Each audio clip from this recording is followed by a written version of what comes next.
Assalamualaikum warahmatullahi wabarakatuh. Alhamdulillah wassalatu wassalamu ala Rasulillah.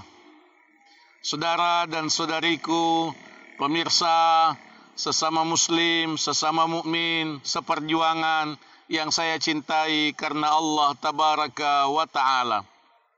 Mari kita renungkan satu hakikat dari ibadah kita, amal soleh yang kita lakukan, yaitu bahwa setiap amal yang kita lakukan sesungguhnya mengandung pendidikan taubat kepada Allah tabaraka wa ta'ala. Oleh karena amal soleh, ibadah-ibadah yang kita lakukan itu adalah perjalanan kembali kepada Allah tabaraka wa ta'ala. Taubat berarti kembali kepada Allah, kembali ke jalan Allah tabaraka wa ta'ala. Karena itu sangat penting untuk kita menghayati hakikat taubat pada setiap amal ibadah yang kita kerjakan, amal ibadah yang kita tegakkan, bahwa sesungguhnya kita memperbanyak amal dalam rangka memperbanyak langkah pendekatan kembali ke jalan Allah tabaraka wa ta'ala. Yang kedua, memperbanyak amal ibadah kita hayati sebagai pengamalan taubat kepada Allah tabaraka wa ta'ala. Oleh karena amal ibadah yang kita kerjakan itu berfungsi sebagai penghapus dosa-dosa kecil.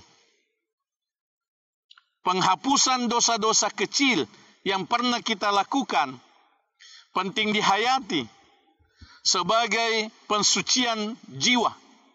Penting dihayati agar efektif menghapuskan dosa-dosa kecil yang pernah kita lakukan. Rasulullah sallallahu alaihi wasallam bersabda, "As-salawatul khams," salat 5 waktu. Wal jum'ah ilal jum'ah, hari Jumat sampai hari Jumat berikutnya, ibadah Jumat sampai ibadah Jumat berikutnya. Wa Ramadan ila Ramadan, ibadah pada bulan mulia Ramadan sampai bulan mulia Ramadan selanjutnya. Mukaffiratun ma bainahunna, penghapus dosa di antaranya. Penghapus dosa di antaranya idza jutunibatil kabair, selama dosa-dosa besar dihindari, dosa-dosa besar dijauhi. Taubat berarti usaha untuk menghapuskan dosa. Usaha untuk menghapuskan dosa itu penting untuk kita hayati pada setiap amal yang kita lakukan. Poin yang ketiga, taubat berarti penyesalan. An-nadam ala ma fat minal ma'asi, penyesalan atas dosa-dosa yang telah lalu.